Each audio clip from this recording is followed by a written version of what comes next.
graça e a paz do Senhor Jesus, meus queridos irmãos, é uma alegria estarmos aqui para mais um podcast Academia da Graça. Seja muito bem-vindo, você que está conosco, e quero e espero que você fique até o final, porque com certeza você será muito edificado. Estamos aqui também com o nosso querido apóstolo Antônio Lisboa. Seja bem-vindo, apóstolo. A graça e a paz do Senhor Jesus. Graça e paz a todos. Que bom que estamos novamente juntos para mais esse encontro. Eu acredito que vai ser muito bom hoje, hein?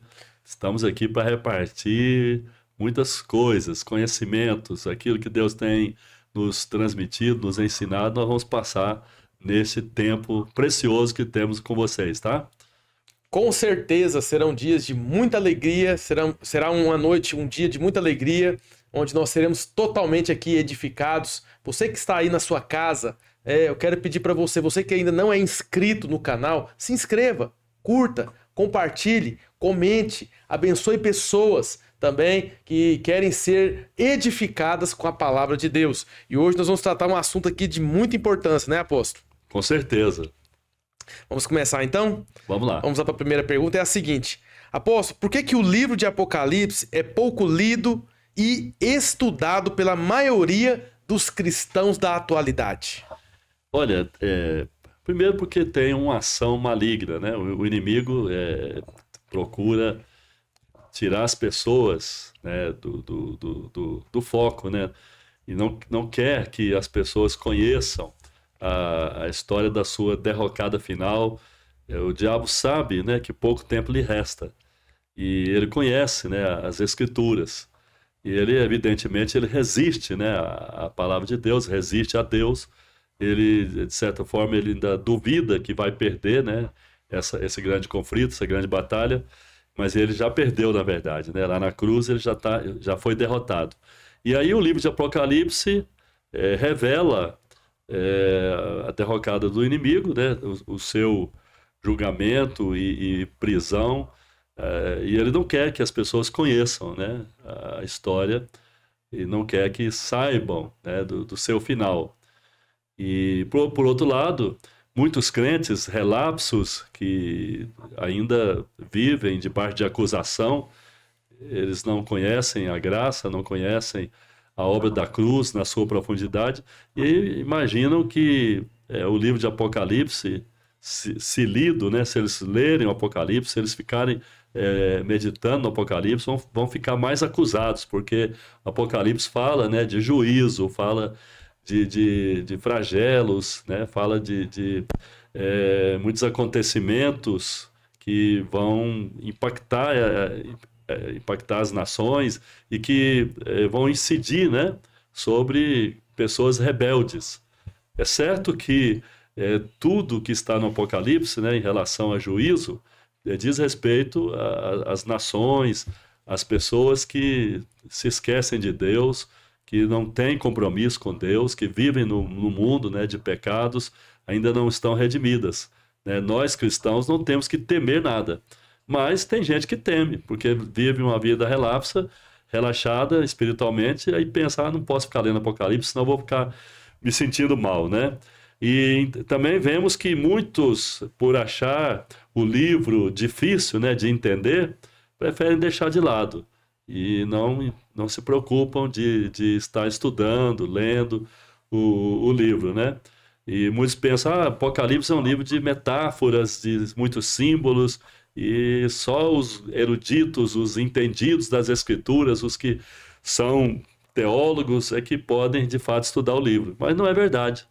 O livro não tem complicação, não é complicado.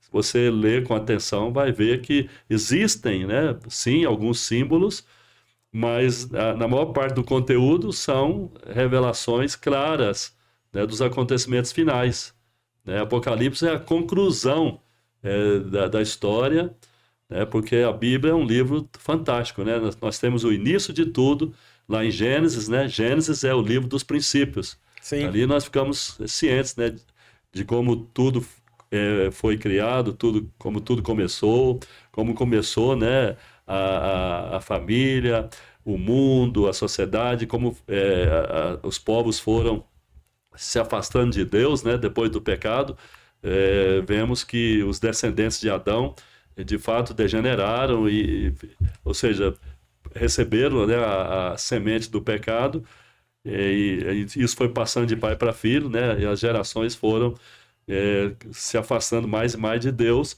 o mundo foi se afastando de Deus, né, chegou um ponto que Deus, então, estabeleceu que iria acabar com a raça humana, né, acabou com a raça humana no dilúvio, mas preservou Noé e sua família, né, e eles, então, depois de sair da arca, vamos dizer, repovoaram a terra, né?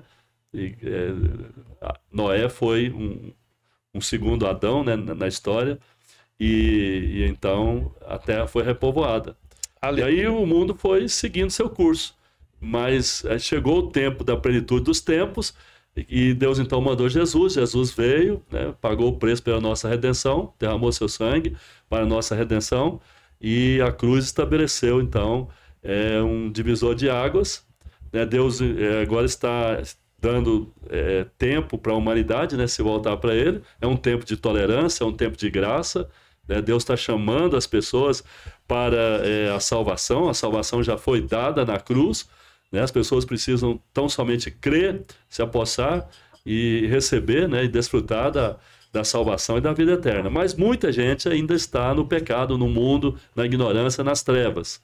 E às vezes você olha para esse mundo e você vê tanta injustiça, você vê tanta malignidade, perversidade, né? A humanidade tão perdida e muita gente vivendo como se Deus não existisse, muita gente fazendo piadinha, ridicularizando as Escrituras e zombando de Deus, né? Infelizmente nós estamos vivendo uma geração assim, num tempo assim, né? De pessoas que são, como diz Paulo lá em 2 Coríntios capítulo 3, inimigas de Deus, inimigas do bem, né?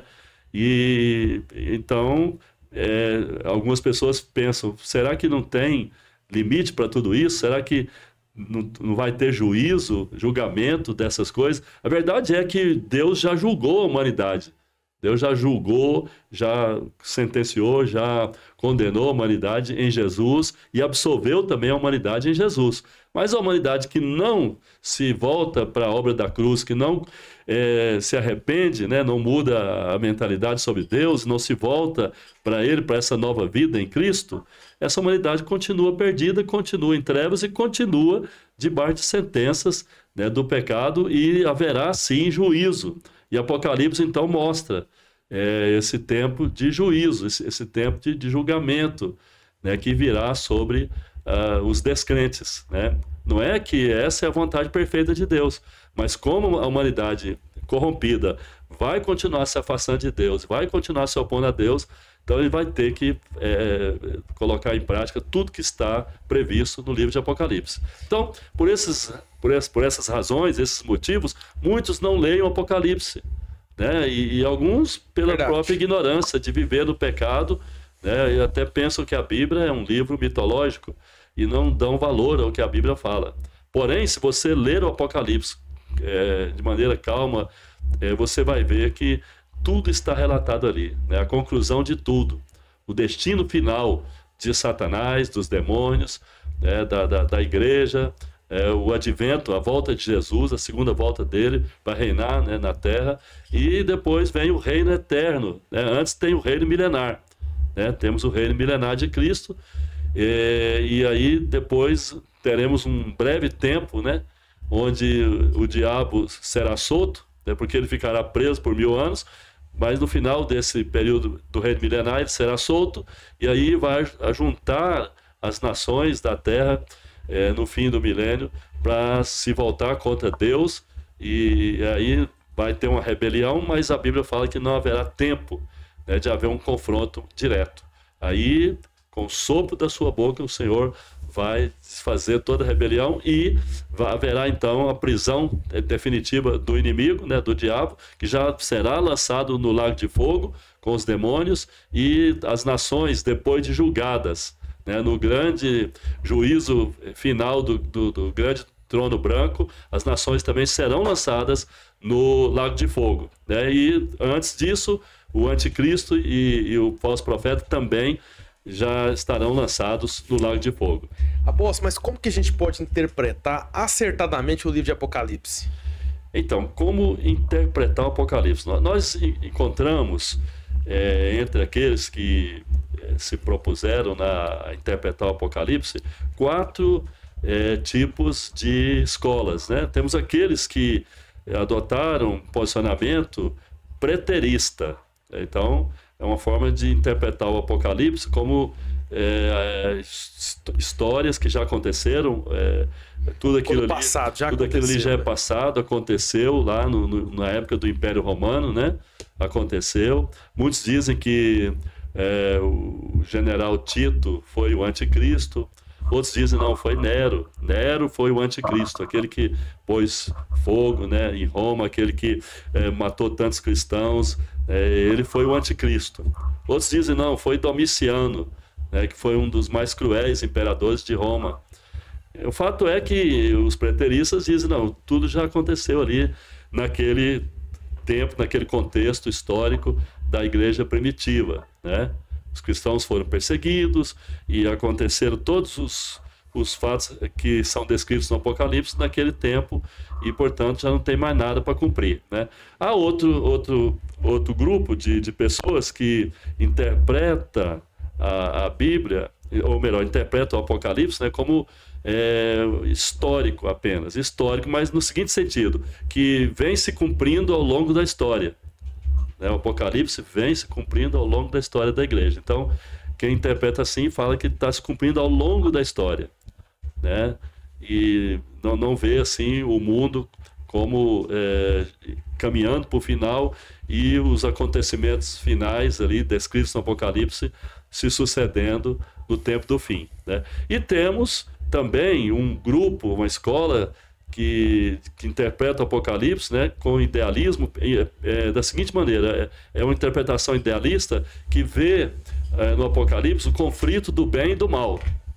Então, o Apocalipse relata o conflito constante do bem contra o mal, né? Então, ali tudo que temos no Apocalipse apontando para a guerra do bem contra o mal em todos os tempos. E temos a escola futurista, aqueles que interpretam a Bíblia, interpretam, né, o Apocalipse como um relato de acontecimentos, eventos que vão se suceder no final dos tempos. Alguns até já aconteceram recentemente, outros estão acontecendo, né, mas a grande parte vai acontecer ainda, né, com a abertura dos selos. Bom, qual a maneira então certa de interpretar, né? Já que nós temos 4 óticas aí, 4 formas de interpretação, é certo que tem outras também, mas essas são as principais, né? Formas de interpretação do Apocalipse. Eu penso o seguinte: nós devemos ver, como está escrito, né, no Apocalipse, no capítulo 1 lá, versículo 9, né? O que está escrito? Jesus falou para João: o que você viu, o que você está vendo, o que você vai ver, né? Escreve as coisas que viste, as que são e as que virão após essas. Então Jesus deu aí, né, o cronograma mostrando que João já tinha visto algumas coisas. Ou seja, ele viu Jesus glorificado, né? Ele viu Jesus em glória. Então aquilo ele deveria escreveu. Também ele estava vendo alguns acontecimentos históricos ali que mostravam, né, o momento que ele estava, né, que revelava algumas coisas importantes conectadas à revelação do Apocalipse. Ele deveria escrever tudo aquilo, né? E aí ele viu Jesus chegando no céu. Ou seja, João, ele estava lá, né, no Monte das Oliveiras, quando Jesus ascendeu ao céu. Quando Jesus subiu ao céu, João estava lá. João era aquele discípulo amado, aquele apóstolo que estava sempre perto de Jesus, né? E então ele viu Jesus subindo ao céu. Atos 1:9 fala que Jesus foi elevado ao céu numa grande nuvem, numa glória, numa luz, né, que era muito luminosa e tal, e ele foi subindo ao céu. Então, João viu Jesus subindo ao céu. E ali no capítulo 5 de Apocalipse, né, você vê Jesus chegando ao céu. Ela fala que o anjo, né, que tinha o livro selado, tinha visto o leão da tribo de Judá que estava acabando de chegar lá, né, no céu, e ele era o único digno de abrir o livro selado. E João, então, caiu ali diante do Senhor, e quando olhou, ele disse que viu um cordeiro. Eu vi um cordeiro como que se estivesse morto. Aleluia. Então ele viu Jesus ali com as marcas dos cravos. Tá? João viu Jesus como cordeiro. O anjo viu Jesus subindo, quer dizer, naquele momento que Jesus subiu do Monte das Oliveiras, ele estava indo ao céu como o leão, né? E o anjo diz: eu estou vendo o leão. E João viu Jesus com as marcas dos cravos e disse: é o cordeiro, estou vendo um cordeiro, né? Então Jesus, ali naquele momento, era o leão cordeiro, né? Se revelando a João. Então aqueles acontecimentos estavam se passando ali vamos dizer assim, na visão, né, que ele estava tendo. Ele estava em espírito, né, então estava numa dimensão acima, né, vendo coisas ali como que se fosse num telão, né, passando ali cenas diante dele. Então ele estava vendo aquelas coisas, e o que você viu, o que está vendo, escreve, e o que virá. Então, a partir da abertura dos selos, então, veio o conteúdo dos acontecimentos futuros que ele deveria escrever. Ele escreveu tudo, entende? Sim. Apóstolo, e como que se divide o conteúdo do Apocalipse? Pois bem, então, como eu disse, primeiro João viu Jesus glorificado. Sim. Viu Jesus em glória, né? Então, temos a primeira parte ali, Jesus em glória. João também teve revelação do trono, né? Antes disso, ele teve revelação das igrejas, né? Das 7 igrejas, as igrejas da Ásia, né? Que foram destinatárias do livro de Apocalipse, né? Tudo que ele escreveu, Jesus falou: entrega para as 7 igrejas da Ásia. Ou melhor, entrega para os 7 mensageiros, para os 7 anjos das igrejas. Ou seja, para cada líder, né, da igreja. Né?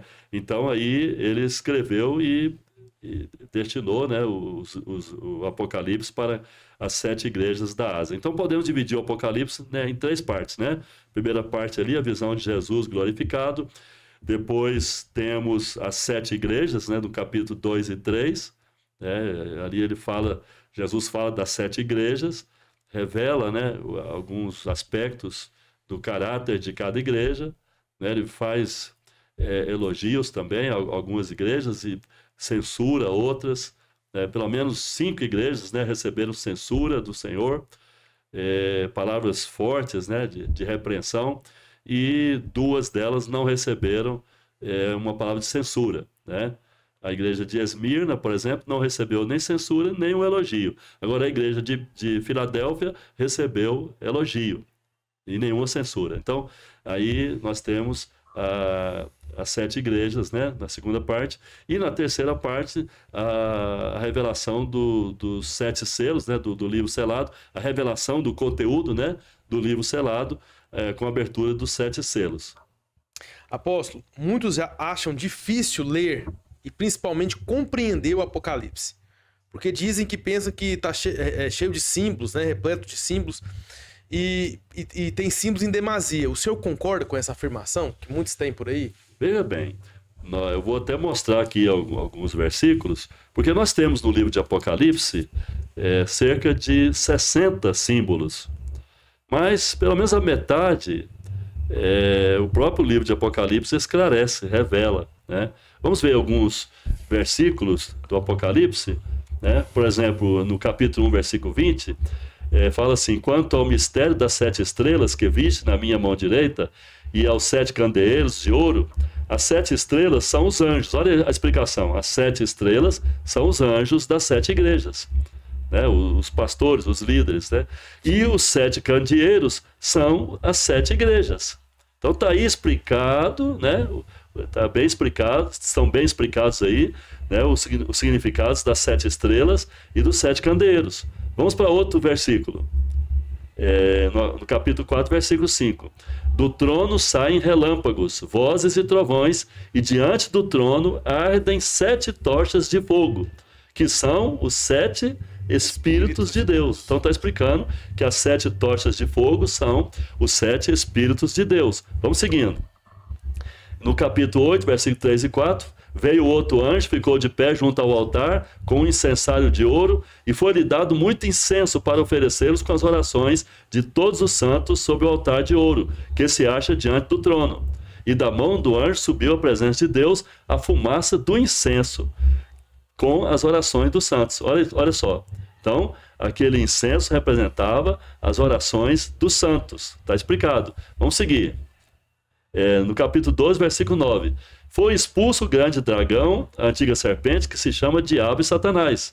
Olha aí, a serpente, a antiga serpente, se chama Diabo e Satanás, o sedutor de todo mundo. Sim, foi atirado para a terra e com ele os seus anjos. Então, observe que o grande dragão que aparece em Apocalipse é o diabo.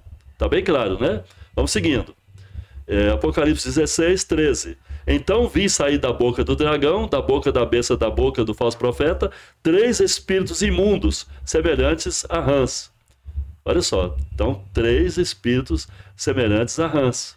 Então aquelas rãs ali são 3 espíritos imundos. Né?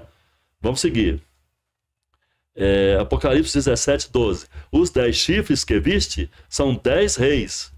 Está bem explicado. Os quais ainda não receberam o reino, mas recebem autoridade como reis, com a besta durante 1 hora. Segue. 17, 15. Falou-me ainda, as águas que viste, onde a meretriz está sentada, são povos. Então, águas no Apocalipse significa povos.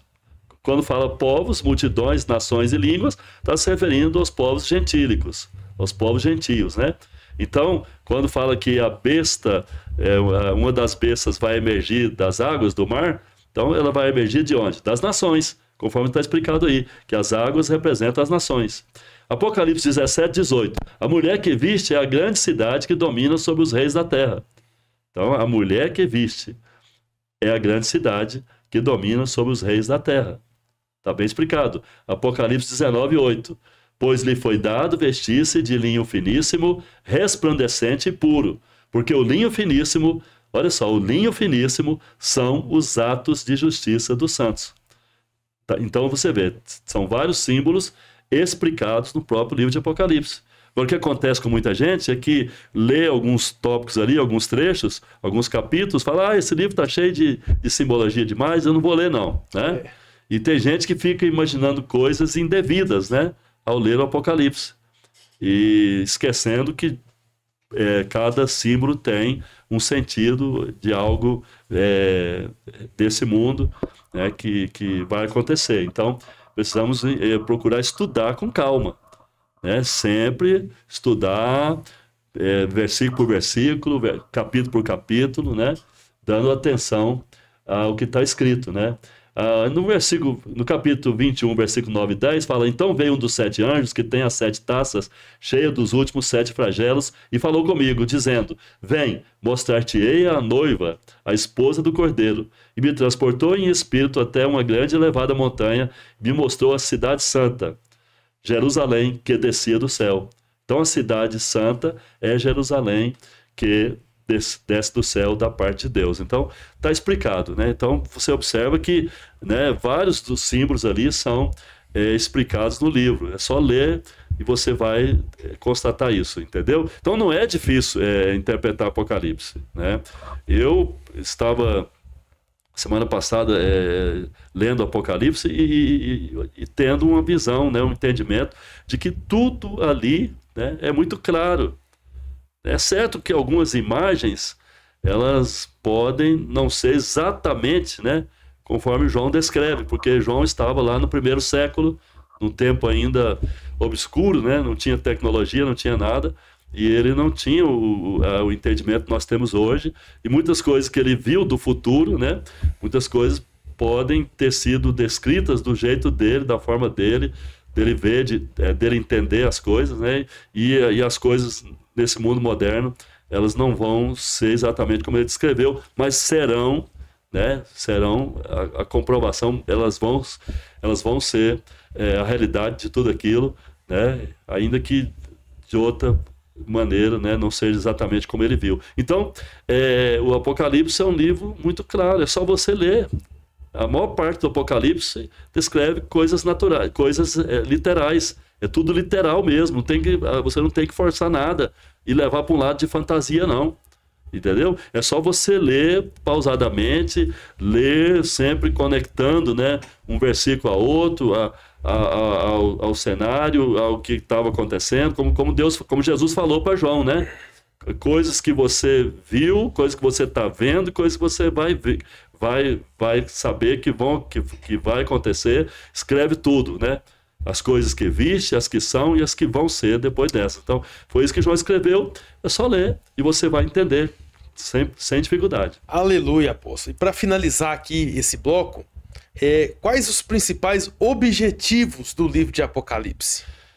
Veja bem, o Apocalipse, ele é a conclusão, né? Ele é um desfechar da história. Né? Porque se não tivéssemos Apocalipse, não saberíamos o destino final das coisas, o destino final desse mundo, se Deus ia ou não ia, se Deus vai ou não vai, né, julgar as nações que rejeitaram o Evangelho, se Deus de fato venceu o inimigo, né? Se não tivéssemos o Apocalipse, não saberíamos da vitória final, né, de Jesus, da sua volta à terra como rei, né, dos juízos, né, que estarão sendo derramados, né, através de 7 taças de juízo sobre o reino do anticristo. Nem saberíamos, na realidade, sobre o anticristo, né, o seu governo. Não teríamos o cumprimento, né, das profecias de Daniel, de Zacarias e outros profetas que falaram, né, do grande e terrível dia do Senhor, né, do período da grande tribulação que virá, né, ainda vai acontecer, né, pela frente. Então o Apocalipse nos dá, assim, descrições, nos dá realmente o cenário, né, de tudo e mostra as ações de Deus, né, da sua justiça, como Deus vai executar justiça sobre aqueles que rejeitaram a sua palavra, que se opuseram ao seu governo soberano, né? Então, o Apocalipse nos dá clareza sobre o futuro, nos dá clareza sobre o fim de tudo, né? E o Apocalipse é um livro que eu considero chave, importante, e também nos dá alerta, né, quanto à nossa vida na Terra, porque não devemos ficar apegados a essa terra, a este mundo, porque tudo está aí, né, diante dos nossos olhos. Hoje, através da internet, né, através da tecnologia, nós estamos acompanhando tudo que está acontecendo no mundo. E estudando o Apocalipse, nós vemos que o Apocalipse já está em cumprimento, né? Eu tenho falado, né, 4 selos já foram abertos, um 5º selo já está para ser aberto, né, um 6º selo já está se aproximando aí, né, com todos os acontecimentos descritos ali no Apocalipse, e, portanto, estamos já vivendo o fim dos tempos. Estamos já na conclusão. Não vai tardar, a igreja vai ser arrebatada. Com certeza, apóstolo. É muito importante esse entendimento. Você que está aí nos assistindo, que está nos ouvindo, é importante esse entendimento do Apocalipse, né? Você estudar, você se aprofundar, porque por muitos anos, como o apóstolo comentou aqui, esse livro era um livro fechado, selado, né? Até depois que João trouxe, né, para nós a revelação e entregou para a igreja. Então era um livro que ficava fechado, mas você precisa abrir esse livro, você precisa ler esse livro e você precisa entender. Então vem participar conosco cada dia mais, né? Havia um livro selado no céu. Esse Exato. livro selado estava com os mistérios, né? Eram mistérios, porque ninguém sabia o que estava no livro selado. Ninguém sabia, né? Ninguém, só Deus, só o Pai, né? E aí, quando Jesus chegou lá, ele foi digno de abrir o livro, ele abriu, e aí veio as revelações do Apocalipse para João, e João escreveu, né? Estava exilado na ilha de Patmos, ali por volta do ano 90, 95, e ele escreveu tudo, depois reproduziu, né, fez várias cópias, passou para 7 igrejas da Ásia, e esse conteúdo foi sendo passado de geração em geração, chegou até nós. Hoje nós temos, né, em mãos a Bíblia e podemos conferir cada passagem, cada texto, cada relato. E o Apocalipse é bênção porque nos esclarece, também nos dá advertência quanto ao nosso chamado, né? A palavra diz que nós fomos constituídos reis e sacerdotes. O Apocalipse confirma isso, né? Confirma 1 Pedro 2,9, que Deus nos chamou como reino de sacerdotes, e Deus então quer que exerçamos o nosso ministério, o nosso chamado com autoridade neste mundo, como reis, e saibamos que somos sacerdócio dele, para ministrar a ele, para viver para ele, cumprir seus propósitos na terra, e que em breve nós seremos arrebatados. O arrebatamento da igreja, Renato, pode acontecer hoje. Sim. Porque 4 selos já foram abertos e já se aproxima o momento, né, de aparecer o anticristo na Terra. E haver ali, então, o início dos 7 anos finais, os últimos 7 anos, os derradeiros 7 anos da história deste mundo, da forma que está agora, nessa dispensação que ainda temos pela frente. Assim, na verdade, hoje estamos já quase no fim da dispensação da graça, né? E aí começa, então, uma outra dispensação. Mas antes disso, haverá a grande tribulação, período da grande tribulação. Então, é preciso entender isso. E aí o Apocalipse nos esclarece sobre tudo isso. Então, é bênção. É bênção, é bênção e é bênção. Então, nós encerramos mais um podcast dessa maneira, dessa forma. Eu tenho certeza que você foi muito edificado, que você recebeu muito aqui hoje. Você que ainda não é inscrito no nosso canal da Academia da Graça, nosso podcast, se inscreva agora, curta aí, compartilhe com pessoas que precisam também crescer em revelação na palavra, e estamos juntos e misturados. Fica na graça e na paz do Senhor Jesus. Não esquecendo, o seguinte, é que estamos nas redes sociais, né? Então, sim. Né? Então, vocês me seguem no Instagram, tá bom? Estou lá, Apantônio Lisboa. Me segue, todo dia tem uma mensagem nova, né? De ânimo, de encorajamento para você. Aleluia. Tá bom? Me segue no Instagram, no Facebook, no TikTok, tá bom? Esteja conosco. Sempre você vai receber uma palavra de fé, encorajamento, ânimo e edificação. Em nome de Jesus.